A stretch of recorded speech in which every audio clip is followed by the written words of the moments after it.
Be talking about human trafficking today. Yes. So to give you guys a broad overview of what we're going to be talking about, human trafficking is essentially a modern form of slavery. It's worldwide, so it affects pretty much every community. It's very lucrative, so that's the reason that a lot of people are involved in it, because of its high sophistication, and it is actually a $35 billion industry. And in that industry, it involves over 20 million slaves, or people who are being exploited. And it's not only for sexual exploitation, but also a small percent of it is labor exploitation. And over 70% of that number is actually women, as you guys can see here, and over half of that number is actually children. And when I say children, it starts at a very young age, so actually the highest percentage of people who are being exploited are like preteens from the age of like 12 to 16 is usually when it starts. And so to understand the rest of this presentation, you guys are going to need to know a few terms. So the TVPA is the Tracking Victims Protection Act. So that's the organization that works to prevent human trafficking. And they've actually organized all the countries in the world into tiers, so they have a tier system. So a tier 1 country would be a country that fully complies with the TVPA and all the regulations. A tier 2 country is a country that does not fully comply but is making efforts to try and make everything work. And then there is tier 2 watch list, which is a country that's similar to tier 2, but they're either not showing significant efforts or they just have a much higher rate of human trafficking. And then there's tier 3, which is countries that don't even apply with the minimum standards and restrictions of the TVPA. And then there's special cases, which right now the only country is Somalia due to their lack of government, which Will is going to talk about. Africa. Most countries in Africa are within the tier 3 system, such as Algeria and the Central African Republic. What this means, as Pat said before, is that the human trafficking crimes happen within these countries, and the government doesn't do much about it at all. Specifically, these Algerians in the Central African Republic are transit countries, which means that these are countries where people are kidnapped from and then shipped to other countries for forced labor, prostitution, or any other horrible things that occurs from human trafficking. In the case of Somalia, there's no tier for them because they don't have a government, and it's terrifying to be in one of these countries. You could send your child off to school and they never come back, and you don't understand what happens. But you find out 2 months later that they're in a whole different country. They're on the other side of Africa because they've been kidnapped and they've been sold to someone else who's currently using them for whatever evil purpose they have. So as you see this person crying, you feel the emotion that they have from not knowing where the loved ones are, not knowing where she could be possibly going. You never really know. It's terrible to think that it happens here, but it's not just here. It's all over the world, including the Americas. Human trafficking in America and the Caribbean islands is mixed into tier 1 to tier 3, as Will and Patrick explained what tiers are. Today I will discuss several countries like United States, Venezuela, Cuba, and Haiti. So the primary reasons why the origin of this conflict are unemployment, a previous history of physical or sexual abuse, homelessness, drug use, gang membership, unemployment, etc. So United States is classified as tier 1. That means that the government is taking action, and human trafficking is considered a federal crime under the Title 18 of the United States Code. All states in the United States have reported at least one incident of human trafficking. And the states with most frequent incidents of human trafficking are New York, California, and Florida. Usually, these reports come from high populated areas that serve as hubs for international travels or have large immigrant populations. On the other hand, Cuba is tier 3 country. The government is not making any effort to stop this. Cuba has been included as one of the worst offenders on the State Department human trafficking list since 2003. Primarily, the source of women and children are trafficked within the same country of Cuba. On the other hand, in Latin America, like Venezuela, they're used as like transit or destinations to move the women and men and children. So they're used as like a way to move from border to border. Venezuelan women are usually transported to Caribbean islands, particularly Aruba, Curacao, and Trinidad and Tobago, where they are subjected as forced for prostitution. Also, undocumented women usually use this method to enter the United States. Haiti concentrates on children's trafficking. It's tier 3, and Restaveks, which are kids that are sent by their own families, that are sold for the use of servants or sexual abuse objects, are in higher risk of being victims of this crime. But Haiti, since 2010, they have been taking actions in prevention, protection of the victims, and prosecutions. To sum things up, the Americans and Caribbean do have some tier 3 countries that they need to address and implement more strict rules to stop this horrible crime. Human trafficking is estimated to surpass the drug trade in about 5 years, and we can't let this happen because we're messing with real children and women and men who have their lives upon them. So as you guys can see, this problem doesn't just happen in every country, but it's all intertwined. So what happens in one country directly affects another. As Will said, someone could be on the east coast of Africa and within a few days be on the west coast. So everything really revolves around each other. So Anusah is going to bring you over to Asia, and she's actually going to talk a little bit about that. Okay. Human trafficking, which today is known as modern-day sexual slavery, is prevalent in many countries in Asia. It's the most dominant in North Korea, Myanmar, and India. North Korea is a tier 3 country, as Patrick described before, and they human traffic women mainly to China, because China feels as if this is an easy way to make money and they don't really have to do anything. And China is nearby, so it's easier for North Korea to human traffic to them. Also, in North Korea, people don't have certain inalienable rights, and they're forced to oblige to the government standards, and they don't have a voice in their decisions in their lives. So China offers them a better way of life, and this is how women are manipulated. And when they go into China, they actually realize that they're forced into prostitution, and they're actually forced to marry Chinese men. Myanmar, which also is a tier 3 country, traffic here occurs internally within the borders and occurs across other borders.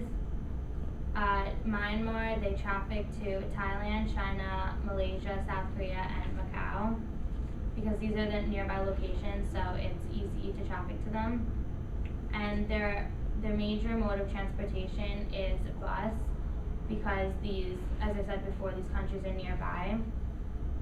And Myanmar has started taking prevention methods, but they're not effectively set in place yet, and they're not secure.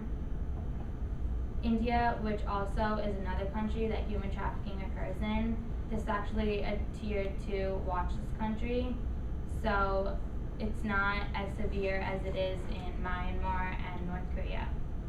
In India, people are kidnapped and they're forced into prostitution. And others, they have minimal income, so they feel that this is their last resort to gain any source of income. This is why they resort to human trafficking. And others, they're told that they're going to get jobs, because people live in poverty in India, as another group previously said before, and it's very hard for them to attain jobs. So agents make them believe that they're gonna get jobs in houses as housekeepers, cooks, or nannies, and they actually take them and they sell them into prostitution. So basically, these are the three countries that human trafficking is the most prevalent in Asia. So as you can see, many of these different regions have very similar factors as to what kind of triggers this. Poverty is common, so is violence and even drug use. So a lot of those factors also apply to countries in Europe, where Zifa is going to speak a little bit about that. Okay, so in Europe there's three main countries that have like big trafficking issues, and that is Russia, Estonia, and Malta. In Russia, they have forced labor as well as sex trafficking. So a lot of women and men and children are forced to do like construction or logging or other various acts, and a lot of the women are sold and like brought from different tier 1 countries like France and the UK or Africa, are brought to like Russia, and they're like sold there and like taken to other countries. Malta is another destination for Russian and African women to be sold for sex trafficking. And since Malta is a small island, because Italy, it's easy for the African women to be brought from Africa to Malta and sold everywhere else. Estonia is another transit country for women to be put in forced prostitution, and also like Russia, women from like the UK and France and other tier 1 countries are taken from their home and be forced into prostitution in Estonia, as well as a lot of these young women have false assumptions that if they get put into this forced prostitution, they would have a job overseas, but they end up not having one, and they just end up being in this rut for a while. So you guys have gotten a brief overview of many of the regions in the world. So in conclusion, to kind of wrap up the problem, one of the biggest problems is how the government actually looks the other way sometimes, and how they actually try and hide and ignore the problem and let it kind of happen. And even in some of these really poor economic countries, it's accepted, and people think that that is the only way out, or that that is a better way of life for them. And that also brings up the human rights issues and how people should be treated fairly throughout the world. And so with all these problems, there has to be solutions. So we're going to start with solutions in Africa. All right, so how do you stop such a terrible crime that is widespread over an entire continent? Well, the first step is that you enforce the laws. So as tier 3 countries, countries like Algeria and the Central African Republic don't really do much. If rape happens, if they catch them, they'll prosecute them. But human trafficking is, as Pat said, they kind of look the other way.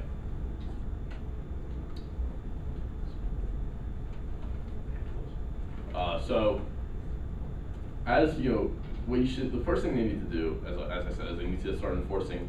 But then also at the same time, the governments need to stabilize, and they need to be strong in order to be able to go out there and enforce these laws to tackle this huge, big issue. And in the case of Somalia needs a government. You can't tackle laws without a government. So that is how Africa can start to try to handle this huge issue that they have. But there's no easy solution. It's going to take time, and it's going to take a lot of money and effort. And hopefully, at some point, they will get around this, and human trafficking won't be an issue in Africa anymore.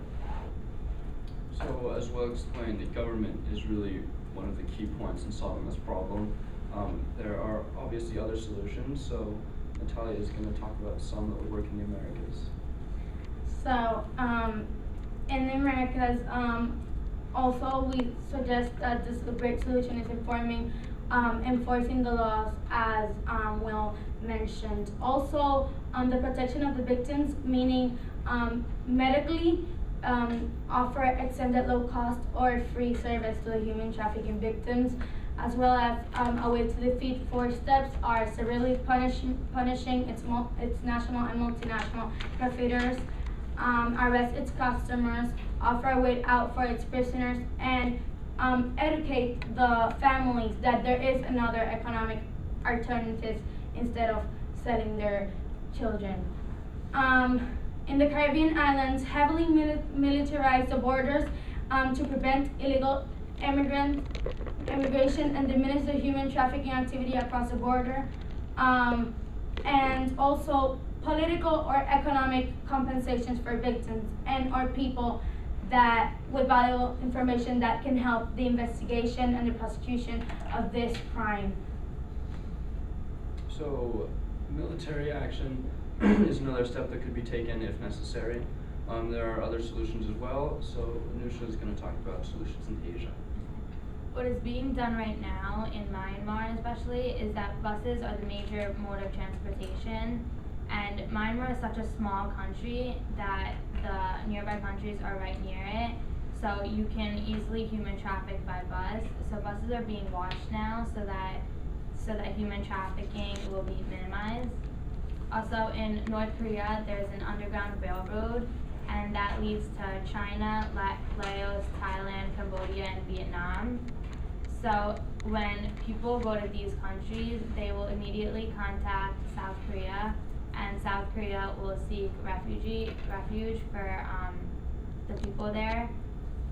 And also schools are being set up for people to gain education so that they will have educational skills with them later on, and so that they can go get a job and they will be able to make money, and they will not resort to human trafficking as their last resort of making any sort of income. And what else should be done is that there should be more border control, because in these three countries they're human trafficking to the nearby countries. So if there's more border control, they're less likely to do so, and this will minimize human trafficking. And the government should take strict prevention methods, and they should enforce not to do human trafficking and set strict regulations and consequences for people who do so. So people will be more fearful to human traffic, and it won't be as easy as how it is in some countries today. So as you just explained, another method or another solution you could say is education and awareness and informing people of the problem that's going on. So in Europe, there is also this problem that needs a prevention. So Zifa. Well, there really isn't a simple way to solve this problem. I mean, but all the countries in Europe, all these countries I named, Russia and Estonia and Malta, they've all made efforts to try to get off Tier 2 watch list or Tier 2. Like Malta in 2006, they had a trial where a man was tried to plead not guilty for smuggling in women from Africa, but he was locked up for it, and that's like how that was like Malta's first step in trying to combat the issue. But some prevention programs they have is the Project to End Human Trafficking, which has been around since 2004. Its main mission is to help educate people about the issue as well as give direct service to the victims, as well as stop sex trafficking of young people and children, who is mainly focused in Russia, and their goal is to help and prevent sex trafficking in Russia. So as you just explained, another solution is these pre-existing organizations. The problem with these organizations is that not many people know about them. Prior to this research, I actually never knew about them. So I think an important aspect of that is awareness. So raising awareness, maybe bringing those organizations to the level that UNICEF is on, because that's a very household name, everybody knows that. So creating awareness, and then once that awareness is created, use education to inform people and explain to them what precautions can be taken, how to deal with this problem, and then that just leads to more enforcement, so governments taking actions, making laws, stricter restrictions. And so I think that's the beginning to this global solution of human trafficking.